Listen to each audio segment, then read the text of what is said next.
Many Americans constantly ponder the question of how to lose weight. The secret formula to losing fat and creating that perfect body has had people puzzled for years. To begin looking at the way civilizations have obsessed over body image, we must first go back.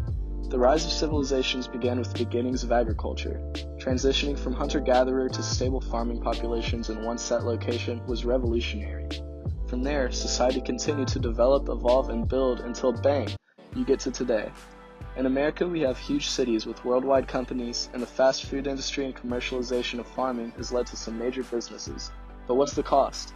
Americans didn't invent obesity, but it has become a concerning problem in our culture, and one that has everyday people wondering how to fix it.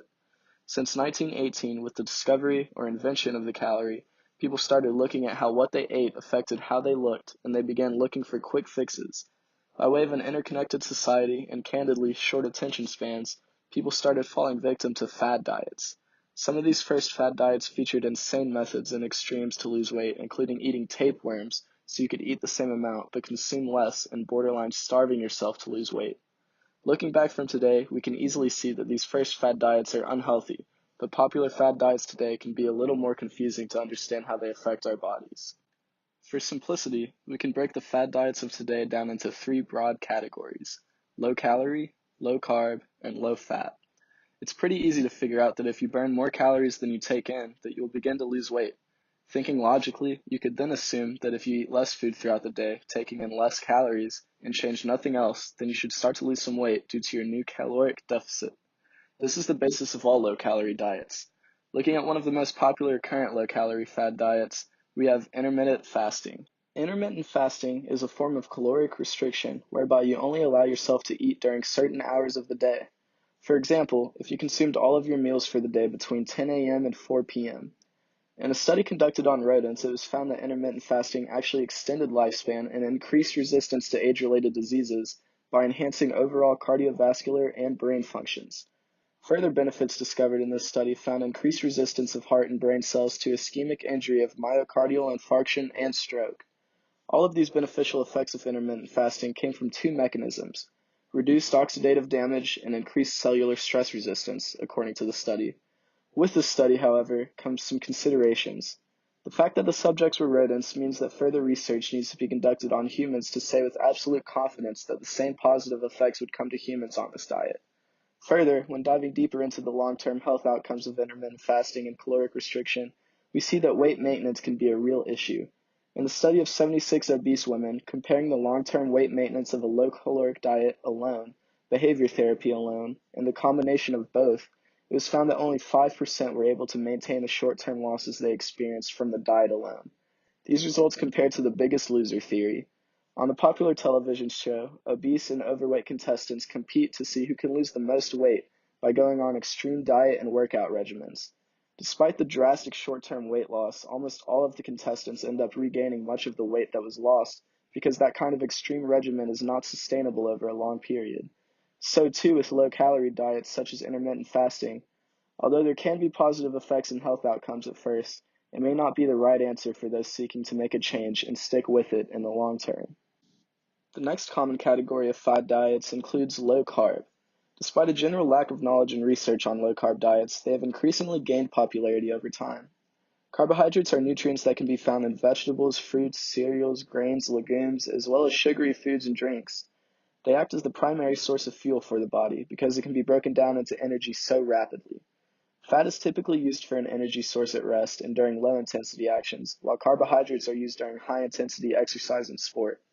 All carbohydrates will eventually be broken down or converted into glucose because it is the only form that the body can use at the cellular and molecular level. The idea behind low-carb diets are that if you have less carbohydrates for your body to use as an energy source, you'll be forced to start burning your fat stores to provide your body with energy, meaning it will be easier for someone on this diet to burn fat and lose weight. Two of the most popular fad diets of this type include the Atkins diet, gaining popularity upon its release in the 1970s and re-release in the late 70s, early 2000s, and the ketogenic diet, which has gained a lot of steam more recently. The Atkins diet restricts you to no more than 20 grams of carbohydrates per day, with emphasis placed on high-fat and high-protein foods, with the source of carbohydrates coming primarily from dark leafy greens. The keto diet differs slightly in that adherents must consume a diet of 70% fat, 25% protein, and only 5% carbohydrates in order to induce a state of ketosis. Because of the similarity of these two diets, they can be judged together. The main benefits of these diets includes quick weight loss with the maintenance of blood sugar levels, reducing triglycerides and risk of type 2 diabetes and heart disease. Cons for both include possible electrolyte imbalances and loss of muscle mass. This part is extremely important because when weight is gained back, it will come in the form of fat, leaving you with a higher body fat percentage, even if you return to the same weight. Another important risk with these diets is an increased chance of obtaining osteoporosis due to the lack of electrolytes found in the diet, especially calcium and potassium. Two long-term studies on low-carb diets such as keto, Atkins, and Mediterranean have been conducted. One following 322 moderately overweight subjects for 2 years, the other following 63 obese men and women for 1 year, agreed that low-carb diets are an effective alternative to low-fat diets, showing significantly more weight loss at 3 months and 6 months to conventional diets. However, despite the success in the short term, there is a lack of significant differences in weight loss at 1 year. Coupled with the possible cons associated with these diets mentioned earlier, the difficulties with weight management may be more detrimental with low-carb diets than other diets that show success in the short term, but shortcomings in the long term. Moving on to the last broad category of fad diets, we see low-fat. Similar to the logic behind low-carb diets, if you consume less fat to begin with, you will eventually have less fat stores, leading to lower weight. Studies conducted on low-fat diets typically pair them with low-carb diets. In these studies, it is seen that low-carb diets show greater weight loss of participants over the short term than low-fat diets. One of the most proposed reasons for this is that low-fat diets tend to be much more difficult to stick to. This could be due to a couple of reasons, including that on a restricted fat diet, you will experience more regular periods of being ravenous with hunger and have much more cravings for high-fat and sugary foods. Despite not being as successful as low-carb diets in the short term, on their own, they are still effective in substantial weight loss for people who stick to the regimen as compared to conventional diets. As we have delved deeper into the three main types of weight loss fad diets, we can see that no clear winner has emerged. There are successes and failures with each of the diets we've discussed. There are, however, some more diets that fail to fit perfectly in any of the previously discussed categories. Some of the diets include a vegan diet, paleo diet, and the DASH diet. With these miscellaneous diets, the goal isn't solely weight loss for all of them. Reasons for people to start these popular diets include improving risk factors for metabolic syndrome, cardiovascular disease, and high triglycerides, and blood pressure. But with these goals, weight loss is an associated side effect, so they are relevant in our discussion. Firstly, the Paleolithic diet involves changing our diet to mirror the nutritional patterns of our Paleolithic pre-agricultural ancestors.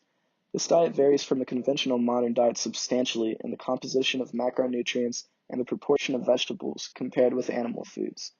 In a study conducted on 159 participants, it was found that a Paleolithic diet resulted in greater short-term improvements than a conventional diet in waist circumference, triglycerides, systolic and diastolic blood pressure, HDL cholesterol, and fasting blood sugar. Due to limitations of the study, it is still warranted that additional research is conducted on the health benefits of the paleo diet, especially in the long term. Another recently introduced diet called the Dietary Approaches to Stop Hypertension, or DASH diet, has been promoted by the US-based National Heart, Lung, and Blood Institute to prevent and control, as the name suggests, hypertension. The DASH diet encourages participants to follow a meal plan similar to that of the USDA MyPlate groupings, with focus on low sodium restrictions by emphasizing vegetables, fruits, and low-fat dairy, with moderate amounts of whole grains, fish, poultry, and nuts, with no more than 2,300 milligrams of sodium per day. Studies have confirmed that the DASH diet is effective in substantially lowering blood pressure, but says that long-term health benefits depends on people's ability to make long-lasting dietary changes, along with the increased availability of low-sodium foods. Finally, the vegan diet has gained a lot of popularity in the last decade using primarily social media and documentaries to spread its message. Though many adherers of veganism may follow due to a sense of moral and environmental obligations, there are some cited health benefits that can be associated with an entirely plant-based diet. In a study following 64 overweight postmenopausal women, a vegan diet was associated with significantly greater weight loss than a conventional diet at 1 and 2 years. Many concerns with veganism include a lack of protein in the diet. Though this is a realistic concern, especially when first taking up a vegan diet, It is well within the realm of possibility to attain enough protein, especially in today's nutritional climate.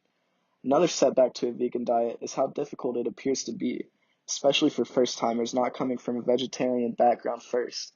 However, once someone gets started on a vegan diet and learns how to effectively manage hunger through substantial change in nutritional patterns, there are high rates of adherence to the diet, and people tend to show no troubles with sticking to it, despite some slight cravings. Now, after looking at 3 main types of diets and 3 additional miscellaneous diets, there still does not appear to be a correct answer. Although low-calorie, low-carb, and low-fat diets do exhibit consistent weight loss, it only appears to be effective in the short term, and followers struggle with weight maintenance.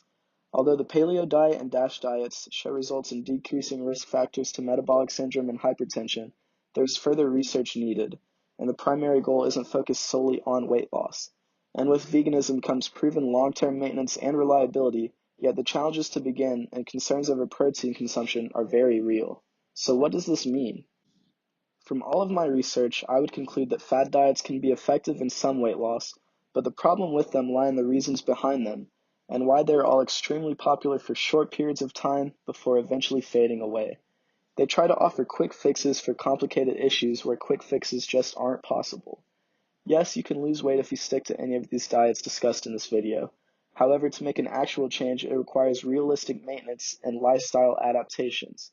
Yes, you can see extremely positive health outcomes from following some of these diets, but you have to actually make lasting changes instead of dieting for a short period to really make a change. Getting happy and going back to your normal eating patterns simply won't work.